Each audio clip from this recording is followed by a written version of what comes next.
என்னோட ஃபேமிலிக்கான budget video தான் இது. நான் எப்படி ஒவ்வொரு மாதமும் நான் என்னோடய ஃபேமிலிக்காக நான் பட்ஜெட் போட்டு என்னோடய ஃபேமிலியை ரன் பண்ணிகிட்ருக்கேன் அப்படிங்கிறத பற்றி தான் இந்த வீடியோவில் சொல்லியிருக்கேன்.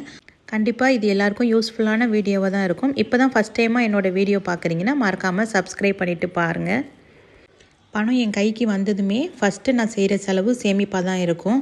இந்த உண்டையில் பார்த்திங்கன்னா 10 ரூபா 20 ரூபா புது தாள்லாம் இருக்கும்ல, புது பணம்லாம் இருந்துச்சுன்னா இந்த உண்டையில் நான் சேர்ப்பேன். எனக்கு 20 ரூபா ஒரு புது நோட்டு கிடச்சிது. அதனால் நான் அதோட இந்த மாதத்தை நான் தொடங்குறேன்.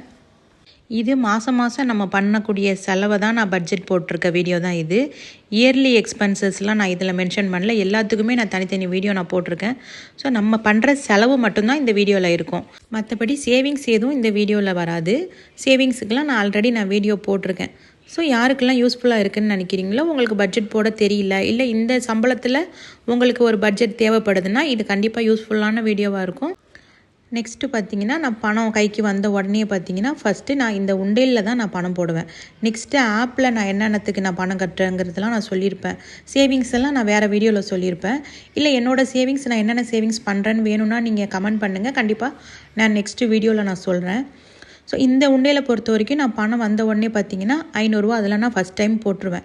அதுக்கப்புறம் எப்போல்லாம் புது நோட்டு எனக்கு கிடைக்குதோ, அதாவது இதில் என்னென்ன மென்ஷன் பண்ணியிருப்பாங்க அப்படின்னு பார்த்தீங்கன்னா 50 ரூபா 100 ரூபா 200 ரூபா 500 ரூபா இந்த அமௌண்ட் எல்லாம் இதில் மென்ஷன் பண்ணியிருப்பாங்க. ஸோ அப்போதைக்கு எனக்கு எப்போல்லாம் கைக்கு நியூ நோட்டாக கிடைக்குதோ அப்போல்லாம் நான் இதில் போட்டுருவேன். அது இல்லாமல் ஃபஸ்ட்டு பணம் வந்த உடனே நான் இதில் 500 ரூபா போட்டுருவேன். 2 உண்டைகளுக்கும் தனித்தனியாக போட்டுருவேன். இந்த உண்டையில் இப்போ 500 ரூபா போட்டாச்சு. நெக்ஸ்ட்டு உண்டையிலையும் இதுலேயும் நான் 500 ரூபா போட்டுருவேன். ஸோ என்னோடய டார்கெட் பார்த்திங்கன்னா இந்த 2 உண்டையிலையுமே தனித்தனியாக 1 லட்ச ரூபா சேர்க்கணும். ஸோ எவ்வளோ சீக்கிரம் சேர்க்க முடியுமோ கண்டிப்பாக அதை நம்ம சேர்ப்போங்கிற நம்பிக்கை எனக்கு இருக்குது. நான் கற்றுக்கிட்ட ஒரு விஷயம் என்ன அப்படின்னு பார்த்தீங்கன்னா, எல்லாருமே சரி தான், நம்மளோட செலவு போக சேமிக்கணும்னு நினைக்காதீங்க. முதல்ல நம்ம பணம் வந்த உடனேயே நம்ம சேவிங்ஸ் தான் நம்ம பண்ணணும். அதுக்கப்புறம் தான் நம்ம செலவுக்கு போகணும். செலவு போக நம்ம மாத கடைசியில் சேமிச்சிக்கலாம் அப்படின்னு பார்த்தோம்னா கண்டிப்பாக நம்மளால் சேமிக்கவே முடியாது. ஒரு 500 ரூபா அப்படிங்கிறதே கஷ்டமாக இருக்க மாதிரி இருக்கும் அப்போது. அதனால் ஃபஸ்ட்டு நம்ம பணம் வந்த உடனே நம்ம சேமிப்பில் நம்ம பணத்தை போட்டுட்டு அதுக்கப்புறம் நம்ம குடும்பத்தோட பட்ஜெட்டு நம்ம கண்டினியூ பண்ணுவோம்ல, அந்த மாதிரி பண்ணிக்கலாம். இந்த உண்டியல் சேவிங்ஸ் நான் எதுக்கு பண்ணுறேன் அப்படின்னு பார்த்தீங்கன்னா, என்னோடய டார்கெட் 3 வருஷத்தில் 10 லட்ச ரூபா சேர்க்கணும் அப்படிங்கிறது தான் இந்த நியூ இயரில் நான் எடுத்துக்கிட்டது. ஸோ கண்டிப்பாக 3 வருஷத்துக்குள்ளே நம்மளால் முடிஞ்ச வரைக்கும் 10 லட்ச ரூபா சேமிச்சிடணும் அப்படிங்கிற ஒரு நம்பிக்கையோடு தான் நான் சேமிச்சிட்ருக்கேன். ஸோ இதில் 2 லட்ச ரூபா போக மீதி என்ன சேவிங்ஸ் பண்ணுறேன் அப்படிங்கிறதுலாம் கண்டிப்பாக நான் வேறு வீடியோவில் சொல்கிறேன். நெக்ஸ்ட்டு பார்த்திங்கன்னா, நம்ம ஃபேமிலியோட பட்ஜெட் போடலாம். இதுதான் எப்போதுமே நான் ஃபாலோ பண்ணுற பட்ஜெட்டு இது தான். ஸோ விலைவாசியெல்லாம் ஏறிக்கிட்டே தான் இருக்குது. ஸோ எவ்வளோ தான் நம்ம பட்ஜெட் போட்டாலுமே அதுக்குள்ளே நம்ம ஃபேமிலியை கொண்டுட்டு வரதுங்கிறது ஒரு பெரிய ஒரு டாஸ்க்காக தான் இருக்குது நமக்கு. ஸோ இதுதான் எப்போதுமே நான் போடுற பட்ஜெட் தான். அதே தான் நான் ஜூன் மாதமும் கண்டினியூ பண்ணுறேன். இதே மாதிரியே நீங்களும் எழுதிக்கங்க. என்னென்னா நம்ம ஒரு 4 டேபிளர் காலம் மாதிரி பிரிச்சுக்கிட்டு நம்ம என்னென்னலாம் செலவு பண்ணுவோங்கிறத ஃபஸ்ட்டு டேபிளர் காலத்துலேயும், நெக்ஸ்ட்டு அதுக்கான எவ்வளோ அமௌண்ட்டு நம்ம ஒதுக்கி வச்சுருக்கோம். இது நான் வீடியோட எண்ட்லலாம் நான் சொல்லியிருக்கேன். நான் எப்படிலாம் எடுத்து பிரித்து கவரில் வச்சுருக்கேன், பணத்தை நான் எப்படி வச்சு செலவு பண்ணுவேன்னு சொல்லியிருக்கேன். அதுக்கப்புறம் நமக்கு எவ்வளோ செலவாகுதுங்கிறத நெக்ஸ்ட்டு காலத்துலேயும், அடுத்தது பார்த்திங்கன்னா நம்ம எவ்வளோ செலவு பண்ணுறோம், அதில் எவ்வளோ கூடுது எவ்வளோ குறையுது அப்படிங்கிறத கடைசியில் நம்ம அதை எழுதிக்கிறோம். இந்த மாதிரி நீங்கள் தனித்தனியாக நீங்கள் பிளான் பண்ணி எழுதும் போது உங்களுக்கு பார்த்து புரிஞ்சுக்கிறதுக்கும் ஈஸியாக இருக்கும். நம்ம என்ன பட்ஜெட்டே போட உங்களுக்கு தெரியலனா கூட இப்போ தான் நீங்கள் ஸ்டார்ட் பண்ணுறீங்கன்னா டெய்லி நீங்கள் என்ன செலவு பண்ணுறீங்கிறத நீங்கள் நோட்டில் மென்ஷன் பண்ணிகிட்டே வாங்க. இப்போ ஜூன் மாதத்துலேருந்தே நீங்கள் ஸ்டார்ட் பண்ணி பாருங்கள். அன்னன்னைக்கு நீங்கள் எவ்வளோ செலவு பண்ணுறீங்க அப்படிங்கிறத நீங்கள் மென்ஷன் பண்ணிகிட்டே வந்தீங்கன்னா மாத கடைசியாக நீங்கள் அதை எடுத்து பாருங்கள். அதை பார்க்கும்போது உங்களுக்கு எதை நம்ம அடுத்த மாதத்துக்கு கட் பண்ணிக்கலாம் அப்படிங்கிறது நம்மளுக்கு நல்லா புரியும். எழுதுனா மட்டும்தான் இதெல்லாம் நமக்கு புரியும். இப்போ நான் என்ன உங்களுக்கு அதில் எழுதி காட்டுறேன் அப்படின்னு பார்த்தீங்கன்னா, நம்ம இப்போ மளிகை பொருள் வாங்குகிறோம், இல்லை நம்மளுக்கு கரண்ட்டு பில் பார்த்திங்கன்னா நம்மளுக்கு ஒரு இப்போ 1000 ரூபா நம்மளோட பட்ஜெட்டு, நமக்கு 200 ரூபா கூட போயிருக்கு அப்படிங்கும் போது அதை நீங்கள் என்ன பண்ணுங்கள், +200ன்னு போடுங்க. இப்போ நம்ம அடுத்த மாதத்துக்கு நமக்கு தெரியும் பார்க்குறதுக்கு. இதே மளிகையில் பார்த்திங்கன்னா 4000 ரூபா போட்டிருக்கேன், நமக்கு 3500 தான் வருது அப்படின்னா இப்போ அதில் 500 ரூபா நமக்கு மிச்சம் இருக்குது. அப்போ -500 நான் அதில் போட்டிருக்கேன். இந்த மாதிரி நீங்கள் தனித்தனியாக எழுதும் போதும் உங்களுக்கு அடுத்த மாதத்துக்கு நமக்கு புரியும், இதில் நம்மளுக்கு கூட பணம் போயிருக்கு, ஸோ இதில் நமக்கு பணம் மிச்சமாயிருக்கு அப்படிங்கிறத நம்ம அண்டர்ஸ்டாண்ட் பண்ணிக்க முடியும். அதனால் நம்ம பட்ஜெட்டை நம்ம அட்ஜஸ்ட் பண்ண முடியும். இப்போ சிலிண்டருக்காக நம்ம ஒதுக்குற பணம் அதெல்லாம் நம்ம ஒன்றுமே பண்ண முடியாது, அதெல்லாம் ஃபிக்ஸடாக அப்படியே தான் இருக்கும். ஸோ நம்மளுக்கு எதெல்லாம் மாறும் அப்படின்னு பார்த்திங்கன்னா, நம்ம கிராசரி வாங்குறது, நான்வெஜ் வாங்குறது, காய்கறி வாங்குறது, இதிலலாம் தான் நமக்கு வந்து கூடும் குறையும் பணம். ஸோ மற்றது பார்த்திங்கன்னா அப்படியே ஃபிக்ஸடாக இருக்கிறது பார்த்திங்கன்னா உங்களுக்கு ஃபிக்ஸடாக தான் இருக்கும். இப்போ மொபைல் ரீசார்ஜ் இருக்குது, கேபிள் இருக்குது. எனக்கு பார்த்திங்கன்னா வேலைக்கு வீட்டுக்கு ஹெல்ப்புக்கு ஆள் இருக்காங்க, அவங்களோட சம்பளம் பார்த்திங்கன்னா 1500 அதனால் உங்களோட பட்ஜெட் இதில் என்னவோ அதை அப்படியே எழுதிக்கோங்க. என்னோடய பட்ஜெட் தான் நீங்கள் ஃபாலோ பண்ணணும் அப்படின்னு நான் யார்கிட்டையுமே சொல்லவே இல்லை, எந்த வீடியோலையுமே சொன்னதில்லை. உங்களுக்கு யூஸ்ஃபுல்லாக இருந்தால் எடுத்துக்கோங்க. சரி, உங்கள் ஃபேமிலிக்கு ஒரு எக்ஸாம்பிளாக எடுத்துகிட்டு உங்கள் ஃபேமிலியோட வருமானம் என்னவோ அதுக்காக நீங்கள் மாற்றி எழுதிக்கலாம். ஸோ ஒரு எக்ஸாம்பிளுக்கு தான் நான் இது வந்து என்னோடய பட்ஜெட், அவ்வளோதான். எல்லார் குடும்பமும் ஒரே மாதிரி ரன் பண்ண முடியாது. 50,000 சம்பாதிக்கிறவங்க இருக்காங்க, 1,00,000 சம்பாதிக்கிறவங்க இருக்காங்க, 10,000 சம்பாதிக்கிறவங்க கூட இருக்காங்க. ஸோ எல்லாருக்குமே நான் பொதுவான வீடியோ தான் நான் போட்டுட்ருக்கேன். ஸோ அதனால் வீடியோ ஃபுல்லாக பார்க்காமே சில பேர் கமெண்ட் பண்ணுறீங்க, வீடியோ ஃபுல்லாக பாருங்கள்.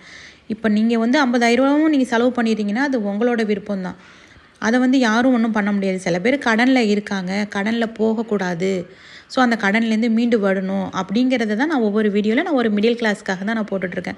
ஸோ உங்களுக்கு ஒரு 50,000 செலவு பண்ணணும்னு நினச்சா தாராளமாக நீங்கள் செலவு பண்ணிக்கலாம்.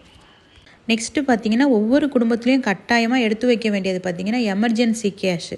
நீங்கள் ஒரு 10,000 சம்பாதிச்சிங்கன்னா கூட அதில் நீங்கள் ஒரு 500 நீங்கள் எடுத்து தனியாக எமர்ஜென்சின்னு வைக்கணும். அப்புறம் மெயின்டெனன்ஸ், இப்போ வீடு வாடகைக்கு இருக்கீங்க அப்படின்னா பரவாயில்ல, வாடகைக்கு இல்லைன்னா கூட நம்ம வீட்டுக்குன்னு ஏதாவது செலவுகள் கண்டிப்பாக வரும். ஒரு லைட்டு வீணாக போவோம், ஒரு ஃபேனு வீணாக போவோம், ஏதாவது ஒன்று இருக்கும். அதனால் அதுக்கு தனியாக நான் பார்த்திங்கன்னா 1000 நான் மெயின்டெனன்ஸு நான் ஒதுக்கி வச்சுருவேன். அப்புறம் கிட்ஸு டியூஷன்னு போட்டிருக்கேன். என் பசங்க 2 பேரும் ஆன்லைனில் ஓதிட்டுருக்காங்க. ஸோ அவங்களோட ஃபீஸ் பார்த்திங்கன்னா 2000, அதை தான் நான் போட்டிருக்கேன். அப்போ ஸ்நாக்ஸில் நான் 1000 ஒதுக்கி வச்சுருவேன். அப்போ மாதம் பார்த்திங்கன்னா ஒரு மாதம் கூட போகும், ஒரு மாதம் குறையும். 1000 நமக்கு 1000 ஒரு ஃபிக்ஸடு கிடையாது. ஸோ இந்த மாதிரி நம்மளுக்கு எதெல்லாம் நம்மளுக்கு மாறுமோ அதெல்லாம் நீங்கள் என்ன பண்ணுங்கள், கூடுது குறையுதுங்கிறத நம்ம மென்ஷன் பண்ணி எழுதிக்கோங்க. எழுதும் போது நம்ம அதுக்கு அடுத்த மாதம் நம்ம இதில் எக்ஸ்ட்ரா 200 நமக்கு கூட போயிருக்கு, இல்லை இதில் நமக்கு மிச்சமாகுது அப்படிங்கிறத நம்ம பார்த்து நம்ம அண்டர்ஸ்டாண்ட் பண்ணிக்கிட்டு நம்ம அட்ஜஸ்ட் பண்ணுறதுக்கு ஈஸியாக இருக்கும் நம்மளோட பட்ஜெட்டை. இப்போ டோட்டலாக பார்த்திங்கன்னா என்னோடய ஃபேமிலிக்கு 21,600 எங்களோட பட்ஜெட். இது எங்களோட வருமானத்தில் பார்த்திங்கன்னா 50% வந்து நான் என்னோடய எக்ஸ்பென்சஸ்க்கு செலவுக்கு ஒதுக்குவேன். இன்னொரு 50% பார்த்திங்கன்னா நான் சேமிப்புக்கு நான் ஒதுக்குவேன். இப்போ நம்ம பட்ஜெட் போட்டுட்டு நம்ம எப்படி இந்த பணத்தை நம்ம பிரித்து வைக்கிறது, மாதம் கடைசி வரைக்கும் நம்மளுக்கு கஷ்டம் இல்லாமல் நம்ம ஃபேமிலியை ரன் பண்ணுறதுக்கு நம்ம என்ன பண்ணலாம் அப்படின்னு பார்க்கலாம். நான் என்ன பண்ணுறேன், நான் எந்த மெத்தடு ஃபாலோ பண்ணுறேன் அப்படின்னு நான் சொல்கிறேன். இப்போ டோட்டலாக பார்த்திங்கன்னா என்னோடய ஃபேமிலிக்கான பட்ஜெட்டு 21,000 நான் சொல்லிட்டேன். இப்போ இந்த 21,000 நான் வந்து கையிலேயே வச்சுட்டு மொத்தமாக வச்சுட்டு நான் செலவு பண்ணணும் அப்படின்னாக்கா எனக்கு வந்து கண்ட்ரோலே தெரியாது. நான் எவ்வளோ எடுக்கிறேன், எவ்வளோ வைக்கிறேன்னு எனக்கு கண்ட்ரோல் தெரியாது. ஸோ இதுலேருந்து நான் எப்படி ரன் பண்ணிகிட்ருக்கேன் என் ஃபேமிலி, கிட்டத்தட்ட நான் இது ஒரு 7 வருஷத்துக்கு மேலே நான் ஃபாலோ பண்ணிகிட்ருக்க மெத்தடு தான் இது. இதுக்கான வீடியோ நான் ஏற்கனவே நான் சொல்லியிருப்பேன். நான் வேணால் கார்டில் கொடுக்குறேன், செக் பண்ணி பாருங்கள். இது வந்து ரொம்ப யூஸ்ஃபுல்லான ஒரு மெத்தடு. எனக்கு தெரிஞ்சு இந்த மெத்தடு தான். மாதம் கடைசி வரைக்கும் நம்ம கையில் பணம் இருக்கும். இந்த மாதிரி நான் அதில் எழுதியிருக்கேன், பட்ஜெட்டில் எழுதியிருக்கிறத ஒவ்வொரு கவர்லேயும் தனித்தனியாக நம்ம எழுதிட்டு அதுக்கான அமௌண்ட்டையும் நம்ம இதில் எழுதிக்கணும். ஸோ உங்களோட ஃபேமிலிக்கு நீங்கள் எவ்வளோ பட்ஜெட் ஒதுக்குறீங்க, உங்களுக்கு என்னென்ன மாதிரி செலவுகள் வருது, எவ்வளோ செலவு பண்ணுவீங்க, எல்லாமே நீங்கள் இந்த மாதிரி ஒரு கவரில் நீங்கள் எழுதி வச்சுட்டு அந்த அமௌண்ட் அதில் எழுதிட்டு பணம் வந்த உடனே நீங்கள் என்ன பண்ணுங்கள், அந்தந்த கவர்லேயும் நீங்கள் தனித்தனியாக பிரித்து வச்சுருங்க பணத்தை. இந்த மாதிரி தனித்தனியாக நீங்கள் பிரித்து வைக்கும் போது இப்போ மெயின்டெனன்ஸ்னால் உங்களுக்கு அந்த வீட்டுக்கு இந்த மாதம் ஏதாவது செலவு இருக்குது, ஏதாவது உங்களுக்கு தேவைப்படுது, அந்த ஏதாவது ஒன்று பொருள் வீணாக போனால் தான் நம்ம மாற்றுவோம், இல்லைன்னா அந்த கவர்லேருந்து நம்ம எடுக்க மாட்டோம். இப்போ நான்வெஜ் பார்த்திங்கன்னா, இப்போ வெஜிடபிள்ஸுக்கு மட்டும் நான் 100 rupees நோட்டாக மாற்றி வச்சுருப்பேன், பார்த்துருப்பீங்க. ஸோ அதுக்கு நமக்கு சில்லறையாக தான் தேவைப்படும் காய்கறி வாங்கணுன்னா. நான்வெஜ்ஜுக்கு பார்த்திங்கன்னா அந்த மாதிரி 2000 நம்ம 200 நான் மாற்றி வச்சுருப்பேன். இப்போ எமர்ஜென்சி மெயின்டெனன்ஸ்லாம் நம்ம வந்து தேவைப்பட்டால் எடுக்கிறது. ஸோ அதிலலாம் நான் 500 தான் நான் வச்சுருப்பேன்.